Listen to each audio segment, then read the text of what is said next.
Hello, and welcome back to the KST Healing Hub. I'm your hostess, Jordania, and today I also get to say aloha since I have the great honor to introduce James Kawainui, a revered Native Hawaiian healer, shaman, mentor who comes from an ancient lineage of Kahuna that stretches back 20 generations in Hawaii. 20.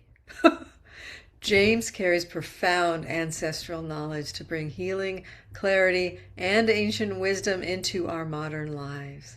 So please join me in welcoming James as we dive into his incredible insights. Welcome, James Kawainui. It is such a pleasure and honor to have you here at the KST Healing Hub.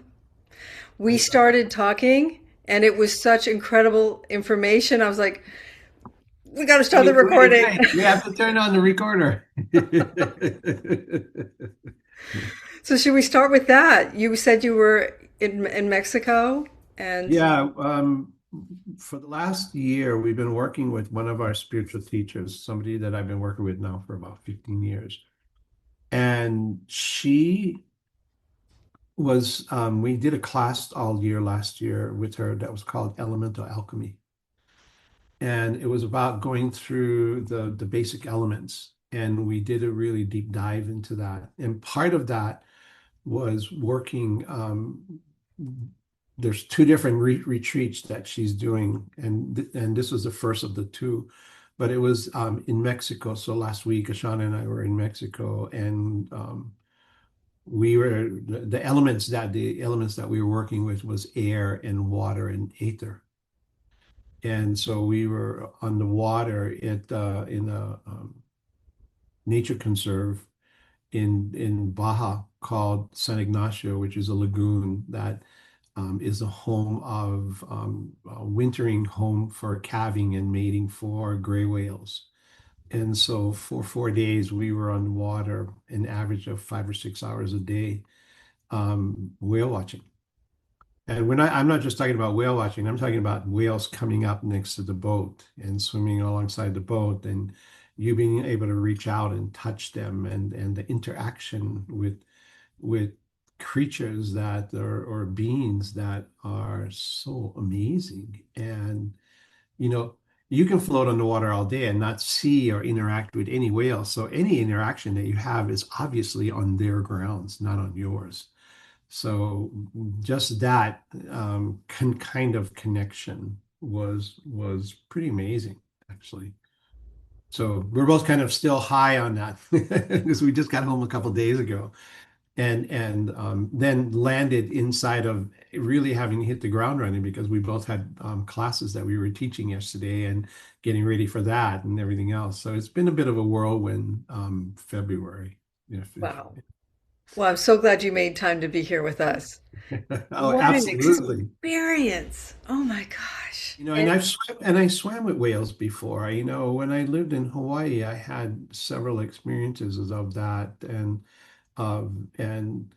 the gray whales are different because they're smaller than humpbacks, and couple of things that are different. But the eye of a humpback whale is substantially larger. The eye of a gray whale wasn't maybe about twice the size of a human eye, so it was um, um, ping pong ball size maybe that their eye, but it's still that encounter I had last week, she floated up to the side of the boat and rolled over on her side and opened her eyes and looked at me as I was leaning over the boat. And I thought that was amazing to have that. But I've had that similar experience with humpbacks in Hawaii, where I was by myself. I was on the water by myself. There was nobody around, and I lived in a place where the humpbacks used to come almost all the way up to the rocks in Hawaii, and they would wake me up at night. And one morning they were just sitting out in the bay, and I had a friend. She looked at me and she says, "What are you waiting for? Just go out there." So I did, and I paddled out there and I sat there and I thought, "Oh my God, this thing can crush me." And I was in a plastic kayak. And I jumped in the water, and I could hear myself hyperventilating, and I calmed myself down, and I just floated. And then out of the depths, because I was probably in way over 100 feet of water, and out of the depths, and so humpback came. I just saw it out of the corner of my eye, and it came up, and as it slowly came out of the depths, and it was maybe I don't know, 20 feet away from me when it did.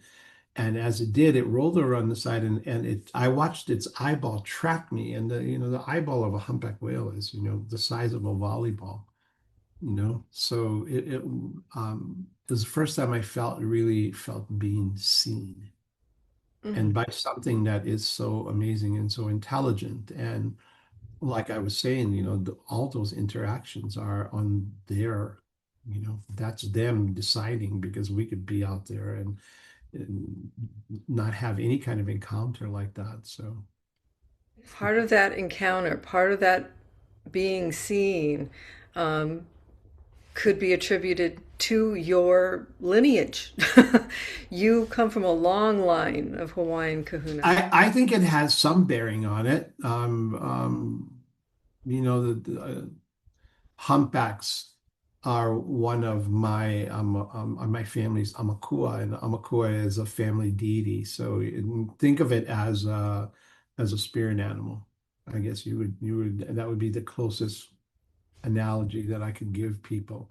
So Amakua is a family, but they're not always animals. It could be places or objects that are that. But generally speaking, they're animals. And so whales and dolphins, I've always had an affinity to them. I don't know if this sounds weird or not, but I've sat on the water and called them, and they've come. So to be around them, not for any other reason, not for wanting or needing anything except to just be in relationship with them, you know. Profound. And how has that, and I say that, an all encompassing that, shaped your path as a healer and mentor that you've been for so many? Um, I think first and foremost is an understanding that in Hawaiian culture and in the work that my family has done for generations is that um, they had a we have a very deep understanding of energy. And everything, the universe is about energy. And so it's an understanding of energy, the movement of energy, how energy is used, the play of energy and matter. I think that is something that just feels, it's not doesn't feel automatic, but it feels like something that I've been able to connect with in my life. And I know that's part of that is the download from my ancestors. That they had such a keen sense, and I'm not even close to the understanding of that, but a keen sense of energy to be able to make the wind blow, or for it to rain, or they have what they call la'au kahea, which is prayer, the prayer chants, and to be able to pray someone to death or pray someone back into life, So the understanding of energy in that way. And when I work with people, what I'm looking at is the way that the energy is running through their bodies, and where energy is flowing and in coherence, I guess you would say, and where energy isn't.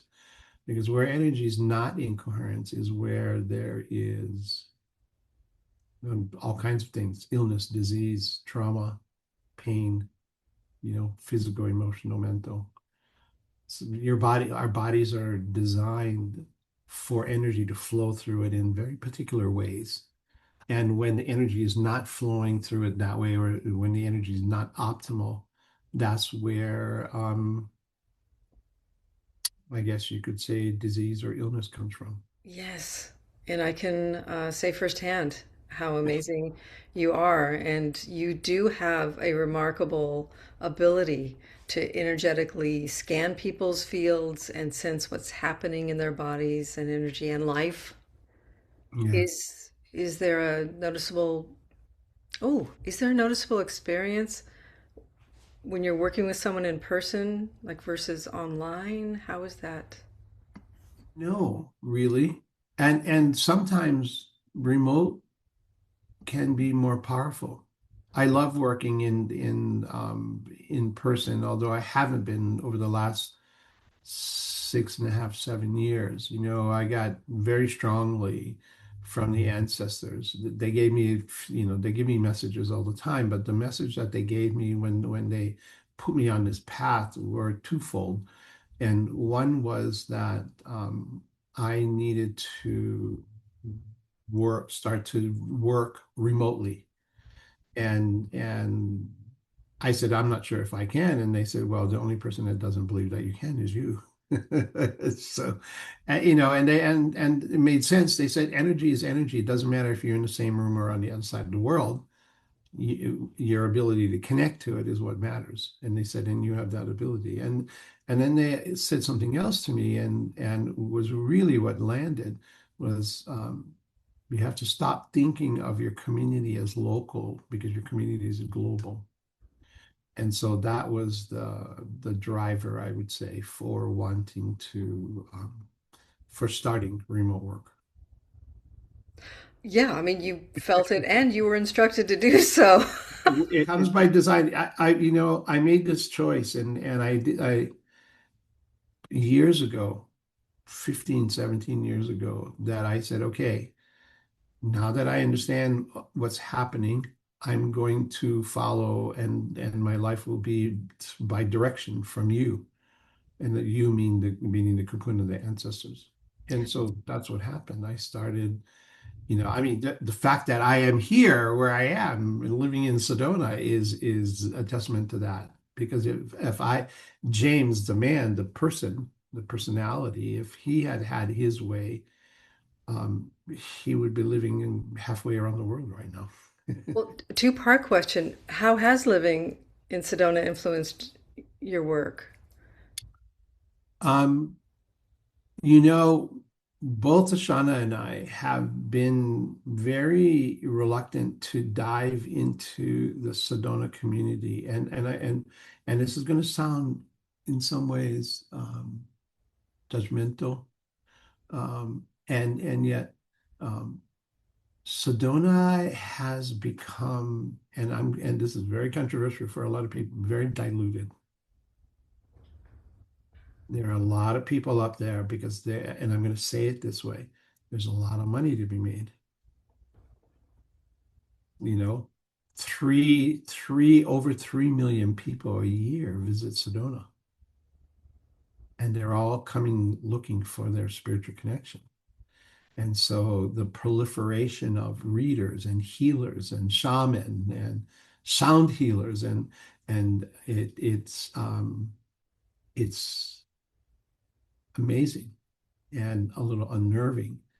And what I found, I've noticed this in a lot of places, but I noticed this here, and gosh, we can have this whole discussion about lots of things because I'm seeing this in a wider range with people that are very well known as well, right? In the work that they do.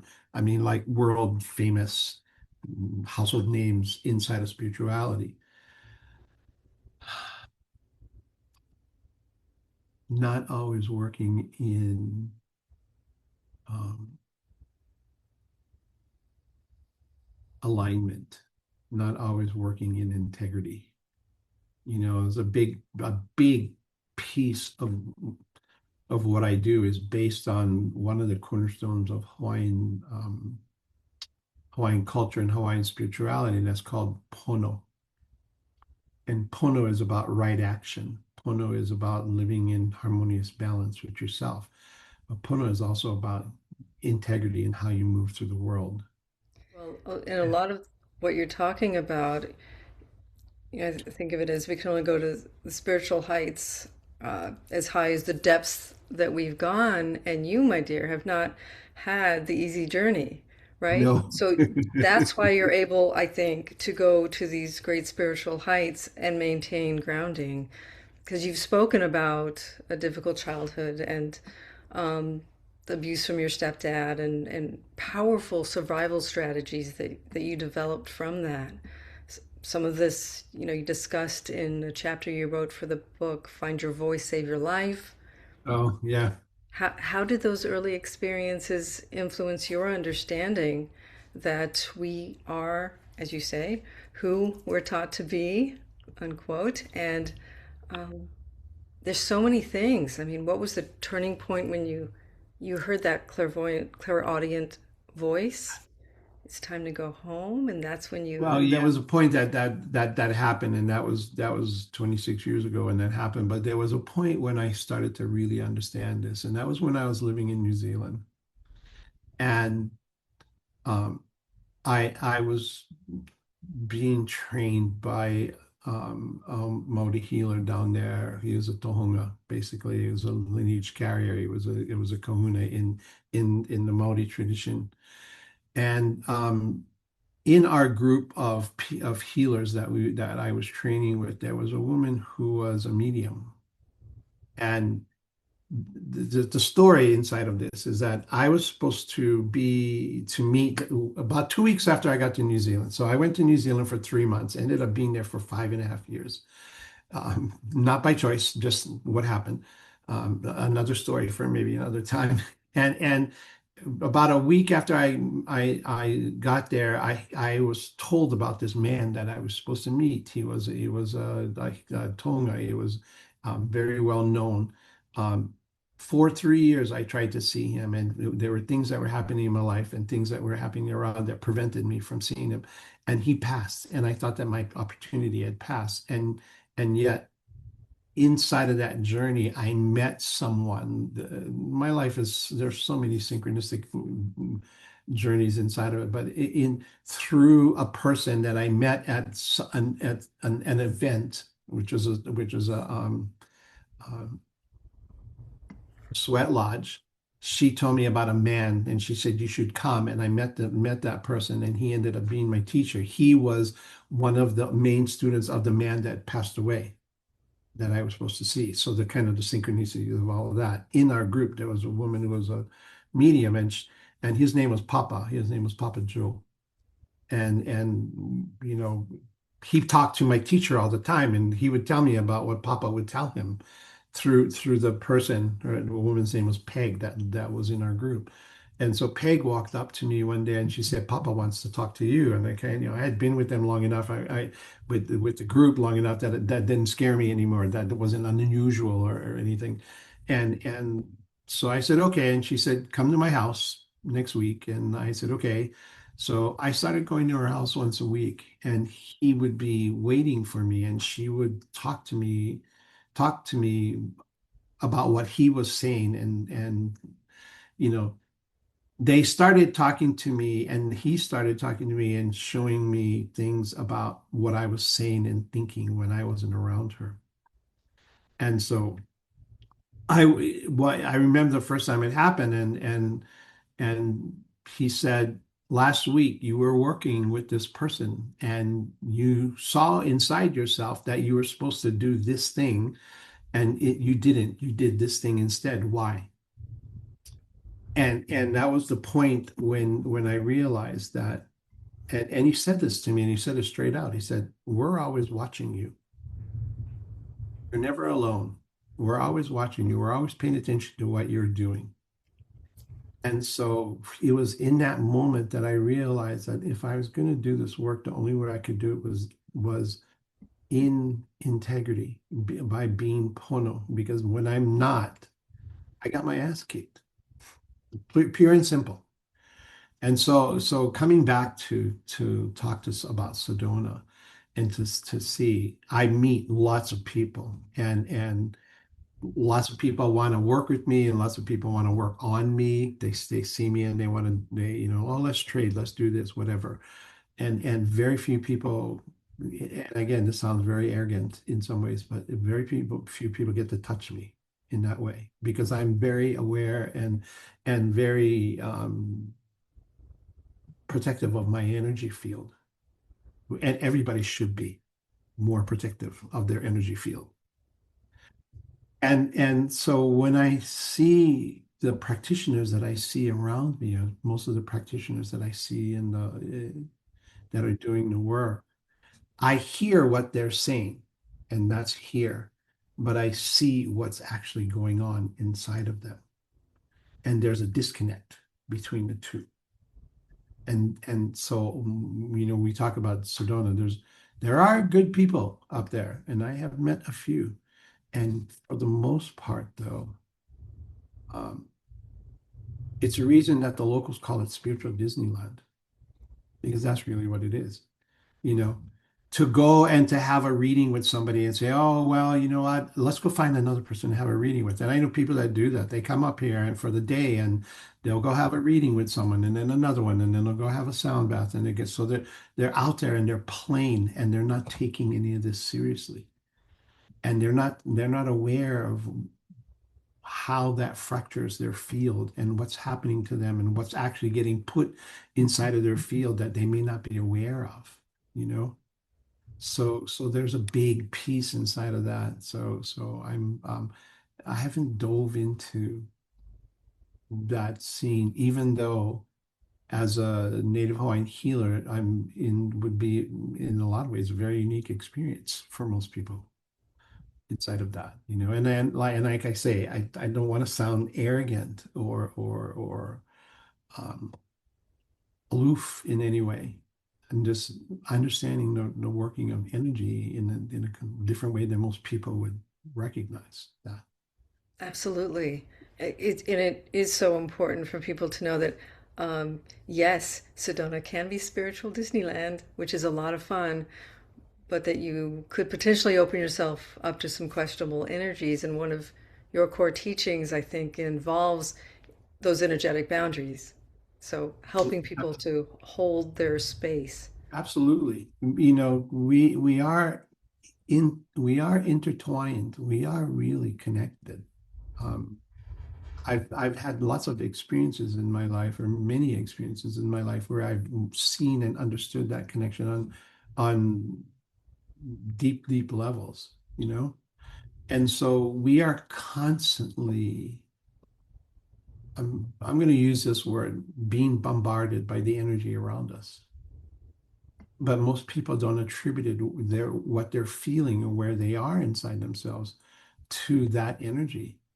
you know, the energy of your family, the energy of your friends, the energy of the collective, and the amazing amounts of anxiety and fear that's in our collective right now, especially in you could say, American collective. You know, Yeah.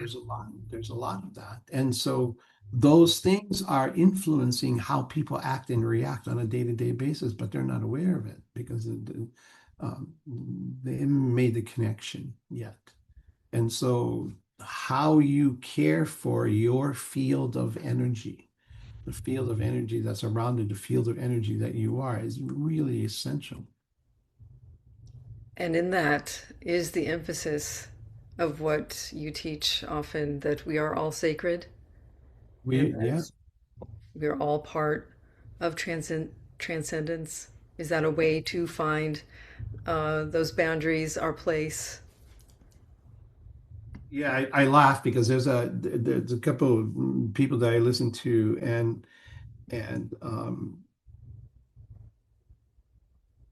there's one I'm trying to remember the lyrics of songs. One of the ways that I teach and I work with people is using analogy, and I use that as lyrics in songs is one way. But there's a group that's called Nako and the Medicine Men, and he's there's the lyric in the song that goes, we are on assignment, bodies on consignment.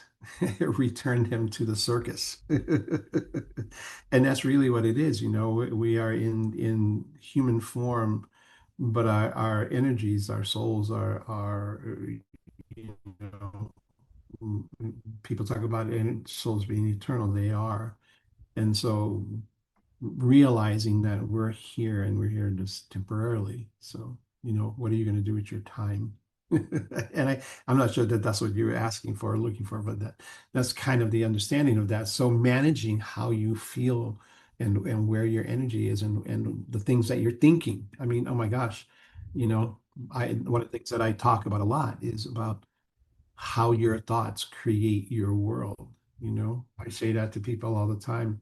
When you realize that all the choices that you're making is why your life is like it is, that's when that's when the power to shift starts to happen, you know? People, you've done a lot of your own shadow work. Oh, Thus, you're able to, continuing, never ending. yeah. Yes, but in doing so, in living the intensity that you've lived, and then all of this coming to your spiritual work, um, you're able to guide people through theirs. How does that work for you? I mean, it is that true? Does your personal experience inform your mentorship program? Oh, absolutely. I tell people this, that you can study all the things that you can study, but if there's no application to it, and really the truth, there's a difference between theory and application. And so you could have learned every technique in the world of spiritual healing, whatever you want to learn. And yet, if there's no application, in other words, if there's no real world experience that you're giving yourself to do that and watching and adjusting as you figure out what's going on, then it will only ever be theory. It would only ever be a concept that you have, but not something that you're actually doing. And so when I work with people, it's helping them bring out and look at the repetitive habituated patterns, because that's what we run on. We run on habituated patterns that we've inherited from this lifetime, from our ancestors, from the soul that comes in. There's different layers of that repetitive patterning and behavior. And when you start to recognize how unconscious your life actually is and how repetitive your life is and how you keep making the same mistakes, wondering why things are happening, when the reality is that here's again analogy, right? The plot of the movie stays the same as you go through your life, but the actors in the movie change. So essentially, what you're doing is you're playing the same plot, you're playing the same play or scene over and over and over in your life. Different actors come in, different partners, different relationships that you have, different friendships, and yet underneath all of that, there's a driver, there's a program that's sitting inside there. And again, analogy, right? If you thought about yourself as a computer, when you turn your computer has an operating system. Nobody ever pays attention to the operating system. You just run your computer. You know that all these programs are in there. We never think about X when we hit X on the keyboard and X comes on, and you never think about when you hit Shift X and the capital X comes on, or when you hit Command X and everything disappears, right? The computer never thinks about what's happening. It just reacts to the input, the stimulus. Our brains are the same way. And so we could run our whole lives not realizing that our operating system is running on corrupted and obsolete programs. And that's really what's going on. There are corrupted programs that are so that we are doing certain things, different things that are giving us the same result. And because all of that is so unconscious, it's out of our conscious everyday thought, that there is not a way where most people realize what they're actually doing. And so in the work that I do is helping bring that out and being able to see that, and then so that people can make a choice. I mean, on my website, I specifically put this on my website, and I said, if you're coming for me to heal you, I'm not your person, because healing is never about that. It's about I see myself more as again, I laugh when I say this, but there's a lot of truth. I'm tourist. I'm the tour bus guide. Okay. I pick you up, I take you on the tour. You decide what you see and what you don't see on the tour. My job is to get you there and get you back safely. So transformation and our spiritual growth is all on being able to recognize what's happening in our lives and to make conscious choices. And that is what's happening. As a previous client from years ago, it feels like healing. But I totally understand, I totally get that the more space you give for healing, the more healing can occur. So, and the corrupt, oh, sorry, yeah? No, no, no, no. Go ahead. Okay. The corrupted programs, are those, can those, are those analogous to unresolved wounds that can be Oh, passed down absolutely. generationally? And you Absolutely. were, That, yeah. and you work to break those cycles, and you've done that in your own About life. breaking the cycles. It's about bringing that up as an awareness to people and going, so here it is. This is what you've been doing. This is why it's been happening. Now you have a choice. You can continue to keep doing the thing that you've been doing. And yet having this new knowledge, how do you want to live your life? And so that's what I mean. It's not about healing anybody because it's about giving people perspectives and then going, okay, what do you want to do here? Because this is your choice. Everything that we do in our life is our choice. Nobody ever makes us do anything. And people live their lives going, well, I'm like this because of this, of this, of this, and that's something that, and I'm really keenly aware of, especially in when you look at cultures like my culture, like Native American culture, we've been running on this place of being victims because these things have happened to us. And so we continue to allow that to be the place where we are instead of looking at that and going, wait a minute, how long am I? uh, how am I going to continue to let something that is past behind me continue to influence who I am inside of this? I remember I came back from a retreat in December and it was a few days afterwards, and I was standing in the bathroom looking at myself in the mirror and I was thinking about all the things and the places that I had been in my life. And I said, my God, James. And I looked at myself and I said, my God, James, you're 67 years old. When are you going to be okay being yourself? And we never, how long is it going to be? When are you going to get to the place where you're going to be okay just being who you are? And that speaks to the layers of the shadow that you mentioned. In so many different ways, you know. So it's that, and that's a question for everybody to be able to look at themselves and go, when are you going to be okay just being yourself? And yeah, if all these pieces are in place, wouldn't it be good to know what those pieces are so that you can actually start to make different choices? Because everything is about perspective, you if you look at a crystal and the crystal looks like this, right? And it's amazing when you look at the crystal. Yeah, see, of course. There you go. See, I get tons of smoky quartz. Then if you take the crystal and you go like this, or if you take the crystal and you go like this, you get different perspective of the same thing. And so my job is to give people different perspectives of where they are inside of themselves. And by doing that, then it gives them an opportunity to see themselves in their lives in a different way so that they can make different choices, you know?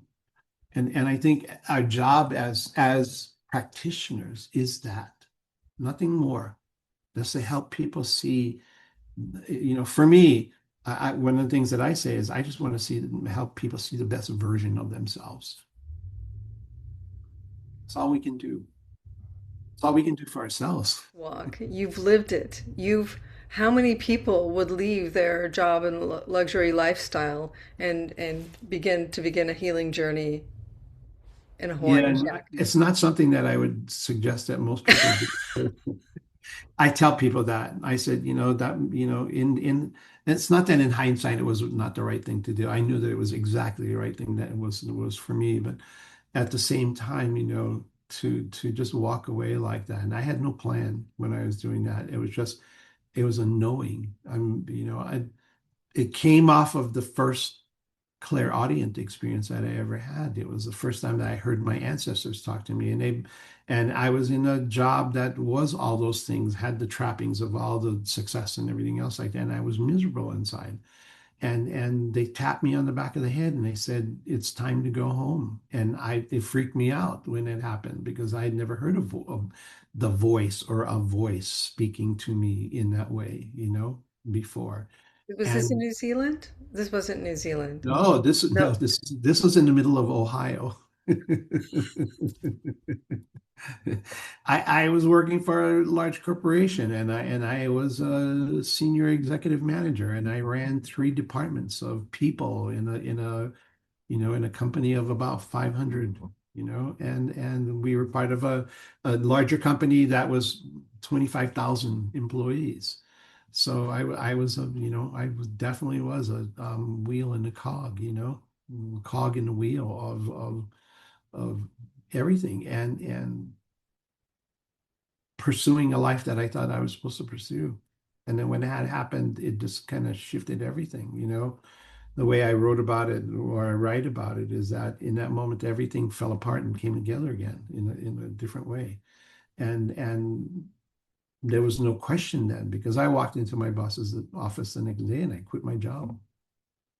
That And same I, day?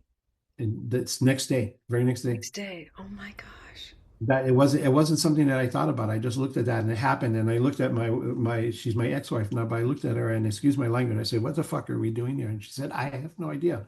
So I called my sister in Hawaii and I said, "I think I'm coming home." And my sister in her beauty, my sister is no nonsense. If you ever meet her, you'll see she's no nonsense. She'll just tell you straight, right?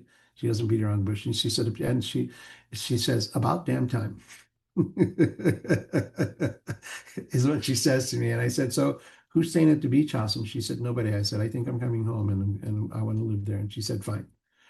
And so the very next day I just walked into, he was a president. He was my direct supervisor was the president of our division.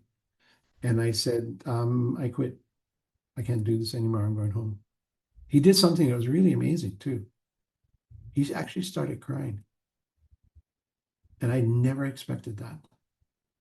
He probably resonated with that decision. He did on such a deep level, but we were so in such different places. My daughter was just graduating high school, and his son was just starting kindergarten. So we are in our lifespan, we were in different places. And he said, "I really wish I could do what you're doing now." And he wished me the best, you know. He didn't know what I was up for. I didn't know what I was up for, but I did that. That was the beginning. That was 26 years ago when that happened. And that was the beginning of all of this journey of self-discovery. And how did you go from the self-discovery, that initial crack in the matrix, and learn that you could scan people's energy fields? Well, the weird thing that had already been happening for a few years before this. I was in another division in our company when all of this started happening. And one day a friend of mine came into my office and he told me that he was in pain. And I said, "Really?" I said, "Let me take a look." So I did. I'd never done this before. I had no idea what the compulsion was for it or anything. And I stood up and I stood behind him and I held my hand about an inch off of his body and I kind of went like this. And I think I kind of had my eyes closed and I just wasn't paying attention. I was just letting my hand go like this. And it landed on his shoulder. And I said, "Well, you mean your pain is here?" And he said, "Yeah." And so I did something and his pain went away. And he looked at me and he said, "Fuck, that was amazing, James." And I said, "I have no idea what happened." And he left. And then he started talking to people in the company and people started showing up in my office and I started doing that. And I found that if I let go and I just kind of let my whatever part of me that was doing that, I could figure out where people's pain was and somehow make it go away. And then people started coming to my office and they would close my door and sit down and they would tell me things about their lives that I did not want to know about. And there's a part of me that they're telling me all this stuff going, "Oh God, I don't want to know about it. James, what the hell is going on?" And yet I found out that if I sat and I didn't say anything and I waited and I let them talk, I literally watched them go like this. It goes, "A problem. Talk, talk, talk, talk, talk, talk, talk, talk, talk. Oh, I should do this. Yeah, you should. thanks a lot, James. And they would walk on and they would actually figure out their own thing, what they had to do. They just wanted somebody or needed someplace to be able to do that. And so that was kind of all happening in the background and didn't understand what that was. So when this came up, it's not that it made sense. It was just another piece or another, I guess you could say, piece inside of the journey. Yeah. Yeah. I mean, yes, they needed just to talk, but they also needed someone who could hold that sacred space. I think as any practitioner, what we're doing is we're creating trust and bond. And without that trust and bond, that kind of deep work cannot happen. And so one of my teachers said to me, and I know it feels like we're jumping around a bit, but one of my teachers said to me, and this is when I was in New Zealand, and he said to look at it like this, and this is really my core, one of my core values. Every time somebody comes to work with you, what they literally are doing is they're laying their life in your hands, which means that the responsibility for their life is in your hands. So he said, how will you take that and how will you treat that? Because that's a huge responsibility. And I scare other practitioners when I say that to them. And the reality is that most of the people that I work with are other practitioners. And to have that level of responsibility because somebody's coming to you for help like that, and they really are asking for that deep, deep connection, and because they really want to know. And you got to take that work seriously because something that you say or a suggestion, because I never tell anybody you need to do this. That's a dangerous road that you go down when you say that. You know, suggest, look, maybe you could look at this. Always has to be their choice because you never wanted to come back and say, well, you told me to do this. And they go, no, I didn't. This was your choice. This is your choice. So that responsibility of that and holding that space in such a sacred way so that they can make that choice for themselves and create that change. That is such an important distinction of, Oh my gosh, it is. It is. This is not willy-nilly. You're not doing this for any other reason than you realize that the level of change that you can help someone have in their life. oh my And gosh. yeah, it's serious and it's not because it at the same time there is a seriousness to it, and yet at the same time it's about being able to see the whole. Yeah, take it seriously while enveloping it in cosmic humor. Yeah. Enjoy in shadow and light together.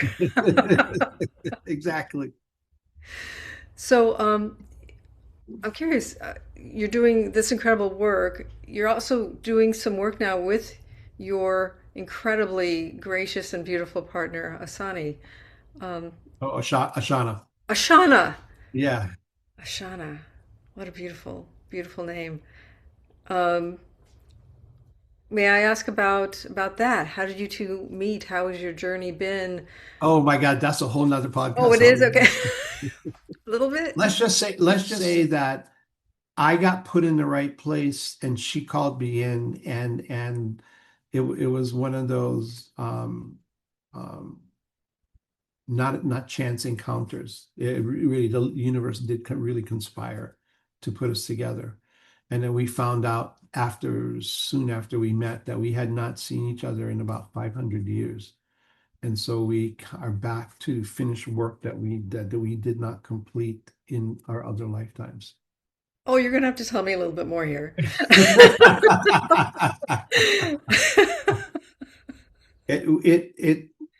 I knew who she was as soon as she walked in, and she literally called me in. She did something. It was in Portland where we met, and she did an impromptu ceremony prayer declaration, and I showed up about a day later, literally. Wow. So that, you know, my life has been all these synchronicities, and that was one of those synchronicities, is that. And one of the things, you know, she's an amazing practitioner inside of her health, herself. You know, she has been, um, she really is a master sound healer because she's been doing alchemy crystal singing bowls for 25 years, longer than pretty much everybody else that's been playing singing bowls, and and has her own amazing body of work. But the two of us together have been starting to, and people said this from the very beginning that they wanted this, was um, talking about sacred relationship and sacred union. And from the very beginning, even when we first got together, people looked at us and said, "When are you going to teach this?" And we've been really reluctant to do that. But we started this year, and we've been slowly integrating some of the work that we do together. You know, she's doing a series now that's called Sonic Healing, and it's for crystal singing bowl players that want to do sound healing. And so we're working together inside of that, where we're taking the understanding of sound healing and then putting into it the energetics of what I do, and sharing with people the connection inside of that. So there, there's more of that to come, I will say, in the future. Oh my gosh, I'm so grateful you followed the guidance of the universe, of your ancestors, because this is an important lifetime that's been building apparently for 500 years. Yeah, and like you said, we're sitting right inside of the transition of that, the cusp of that. So Yes, actually, as of 3 minutes ago, you said what's the Neptune and Saturn are conjoined at 0 degrees Aries. So what you're describing is the beginning of a new cycle, and so yeah. that is. You asked what the purpose of that conjunction is. I'd say in this case, it's to bless the work that you two are doing together and apart that's been building for 500 years. I'm feeling like this desire to have these joyful tears, you know? I think that's what it's for in this case. Um, you've worked hard for it, and the world will benefit from it, from all the work that you've done. Speaking of, you aren't just teaching this in person and online, you're starting to write this work down. And you have written a book. It's almost finished. I think you're working with a publisher and you have to cut out 1,000 words. No, actually 15,000 words. Oh That no. the book has Oh 96, no. yeah, the book has 96,000, almost 97,000 words. And he said, I'd rather have it around 80. So I'm in the process of culling right now. And I it's a can. good process. And the book is, I believe that the book is going to be transformational for a lot of people because it's going to, one is going to right a cultural wrong. Something, you know, there's been lots of teachings, and this is something that I've been noticing a lot as well. Lots of teachings that were indigenous teachings that have been taken out of context. And the sadness about taking the indigenous teachings out of context is that it loses the spirit inside of it. It loses the energy when it's not in the context of that. And so that's what, again, one of the things that the ancestors said that I needed to do. And this is one of those places where, yes, you will do this. And I was hesitant for a long time, but it's a book that's going to talk about the traditional practice of Hooponopono, which most people think that is just a practice of forgiveness. And and this is the analogy I came up with. Saying that Ho'oponopono is forgiveness is like taking a cup from the ocean and saying that's the ocean. Because it's just one small part of a very large understanding and way of life that is. And so the book is about helping people understand that. And at the same time as helping people understand that, um, giving them a model or I guess you could say a system, if however you want to look at it, for living in harmony with themselves. To like we talked about Pono at the beginning, about living in right relationship and living in balance and harmony inside yourself. So the book is about helping people see their journey and being able to make to notice maybe some of the not so good choices that they made, and to be able to shift those into and live more in an empowered way. Yes, yes. And I think you've mentioned that Ho'opono isn't necessarily taught in an authentic version now. So, what are some key differences between the traditional Ho'oponopono and modern interpretations, and how can people begin to incorporate the true practice into their lives? What's most commonly referred to as Ho'oponopono now is through a mantra that says, "I'm sorry, please forgive me, I love you." And with the understanding that if I forgive people enough, or if I forgive myself enough, that the energy will change and there will be closure. And it's taken out of context, because Ho'oponopono is actually a practice of resolving conflict. But the conflict that we resolved, even though the practice, part of the traditional practice, it was the resolving of conflict between people, between a person or a group of people or inside of a family. And yet at the same time, how can I resolve conflict in my relationships with other people when I am not in, when I still have conflict inside of the relationship that I have with myself?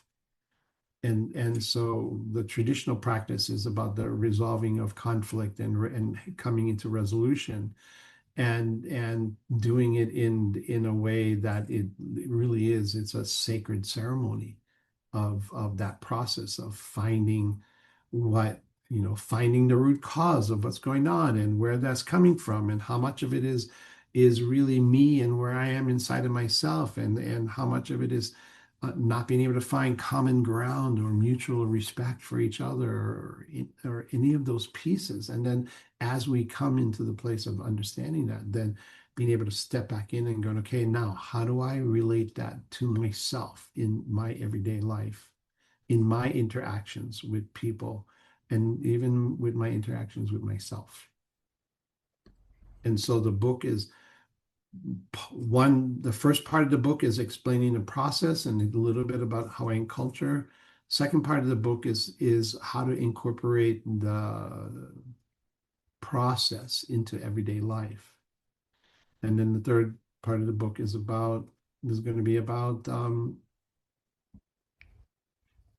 self-care.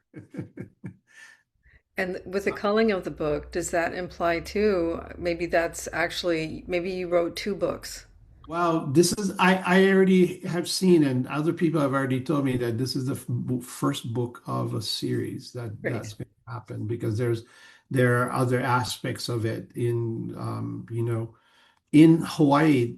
Ho'opono, the process of practice of Ho'oponopono is used in the judicial system, especially in the juvenile judicial system, as a way of resolving things and happening. And so I have a friend that's working here in Arizona that's starting to use the process in the prison system.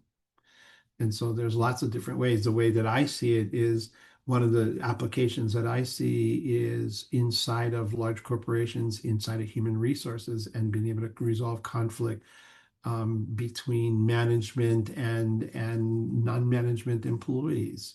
How to create effective teams through this process of working together. So there's lots of different ways and pieces to look inside of this, but mainly in the beginning, it's about understanding what the traditional process is. Well, Beautiful. I am so glad to hear this. Yes, new cycle begins.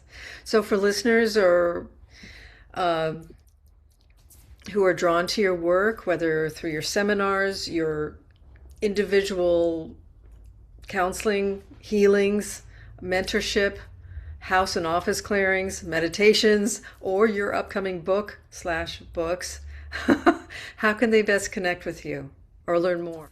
It's really easy. If you just went to jameskawinui.com, that's my website, and you can find me there. And one of the things that people find out is that I love to connect with people. So I will speak to if anybody is having an issue or they're looking at something in their life, and they would like a perspective or maybe some guidance into what possible things that could do or transpire, or how they can make changes. They can always reach out. I will always have talk to people for free for 30 minutes and share with them what that could look like. And together, what we do is we come up with a plan that makes sense for you, and work that way. And I am starting to do more teaching. My platform right now is on another platform called yogaphoenix.com. So that's a teaching platform that a friend of a dear friend of mine put together, and I'm right in this moment I'm using that platform to do some of the teachings that I have. I actually um, was teaching a class yesterday. Was week 3 of 4 weeks of Hooponopono for everyday life, which I'm going to run again sometime this year, an introductory class on that. There's a class that's upcoming that's going to be on the 4 pillars of Hawaiian spirituality, and a class on living a life of aloha, which sounds simple enough. And yet there are pieces inside of that. So there's more to come. I've been in hibernation for the last 5 or 6 years, and now ready to kind of step back out into the world and continue doing the work that I started. So Very grateful to hear that. It's very needed. Absolutely. And yeah, when I was on your website, by the way, um, it's healing just to look at it. Just yeah, that beautiful, sacred imagery and Hawaiian healing and wisdom for modern living. It's true, and you embody this, and it's. I'm glad you've taken the time to embody it because it looks like it's written in the stars that yeah, yeah, it's gonna take a Yeah, that's interesting to know. I didn't realize that alignment had gone back that far. You said 6,000 years. Yeah, Is the one you mentioned a few hundred years ago is just Neptune with Saturn, which powerful. But Saturn and Neptune in 0 degrees Aries is right now. I get to share this moment with you. When the video's out, it will be later, but the resonance of this point will be felt for a year. So that's all good. Um, is there any final words of wisdom, a prayer? Anything else you'd I like to share? I would say to people in closing, a couple things. Be more gentle with yourself. Hmm. I think we're too harsh on ourselves.